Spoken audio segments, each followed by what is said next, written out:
TouchGaming series of video podcasts. Today we will be reviewing Galcon, which is a paid application available on the App Store for a nominal price. This is not a free application. From the get-go, you can see that there's a nice, clean interface, and there are 5 different game modes: Classic, Stealth, Vacuum, Beast, and 3-Way. Classic is a normal game where you just play against the computer on a various number of maps. There's also Stealth mode, in which you cannot see the AI. And there's also Vacuum, which is where the game is timed and you're trying to defeat the enemy in as short time as possible. There's also Beast, in which the AI has control of all the planets except for one, which is yours, and you work to defeat the enemy, even though the AI is relatively stupid. There's also a 3-way play mode, in which you fight against 2 other AI opponents.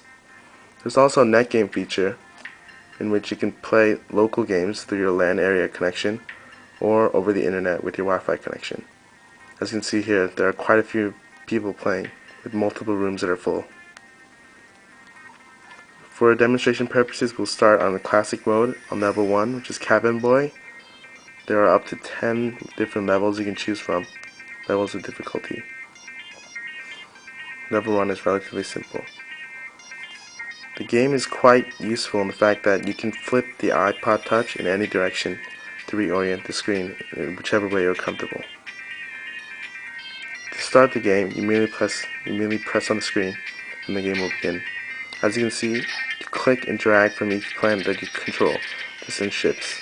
You can adjust the amount of ships that you send with this button down here. On level 1, although the enemy is not very difficult, it's still a great way to get to learn how to play the game. You can select multiple planets by clicking on them in order, and you can just click and drag from one of those selected planets to attack. As you progress, each of these control planets will generate a number of ships. The bigger planets will generate more ships, while the smaller planets will generate less. As you play, the goal is to conquer all the planets that are controlled by your enemy, thus preventing them from getting any more ships. Once all their ships have been destroyed, you will be victorious. So we'll just play through this game here. There's also a nice little menu pause button over here, so you can view, resume, you can restart the game, you can select a new map, or you can go back to the main menu. This little icon in the corner also shows you your difficulty. And so now we've won in 1 minute and 2 seconds. So now we'll go to the menu and we'll try a different mode. We can try Vacuum. I personally don't like this mode very much, but it is kind of interesting once you've played through all the other ones. So we begin here, it's timed, and we try to capture all the planets as fast as we can.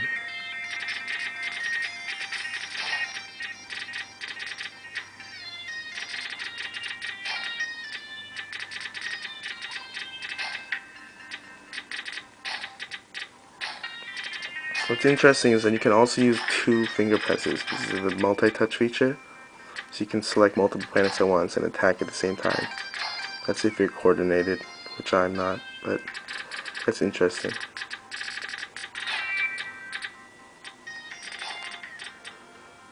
In Vacuum, you can also notice that there's a timer in the bottom left, which shows you how long you're taking and how much time you have left to finish the match. And one last one. There we go. And we've won in 1 minute and 4 seconds left. Okay, so now we'll try one last game mode. Why don't we try Beast? And as you can see here, the enemy AI has many planets already captured from the beginning, so it makes it quite difficult. Although, except for the fact that the Beast is has very low AI levels, he's actually quite easy to defeat, besides the fact that he has huge numbers of enemies at the beginning. So from what you can see here, the Beast is attacking multiple planets with low number of ships, so he's not doing much. That's okay.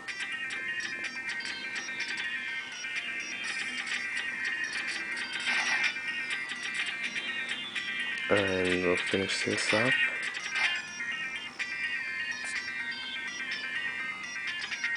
As you can hear from the game, The soundtrack is quite simple, but it does sound interesting for the type of game it is.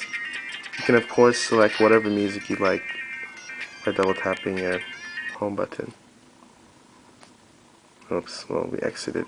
But anyways, that's another great feature of Galcon, is that usually it will remember your games. I'm not sure why it didn't there, but normally it'll automatically save your games for you.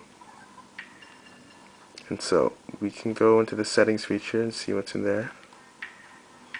And apparently you have to go to the settings application to change anything. Whoops. Here's the splash screen. There's also a ranking feature available through the Safari browser, or you can access it on your main home computer. From here you can see the most points and wins for players, as well as their ranking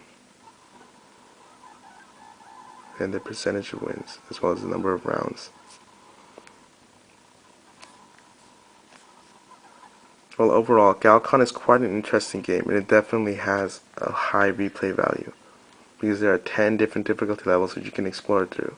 There are also a multitude of maps, as well as many game modes, 5 against the AI, as well as the internet function.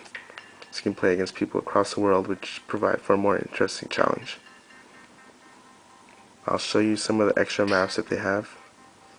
You can see it through here. There's a new map. There's another one.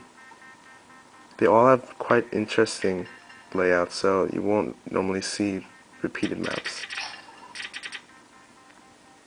This one has a larger cluster on the bottom and a smaller one up top. And here's another one with a little rift here. And the static backgrounds are quite nice, although they could be a little more artistically oriented.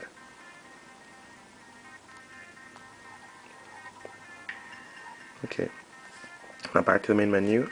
So, iPod TouchGaming.org would give this game a review of 10 points for its low price, as well as its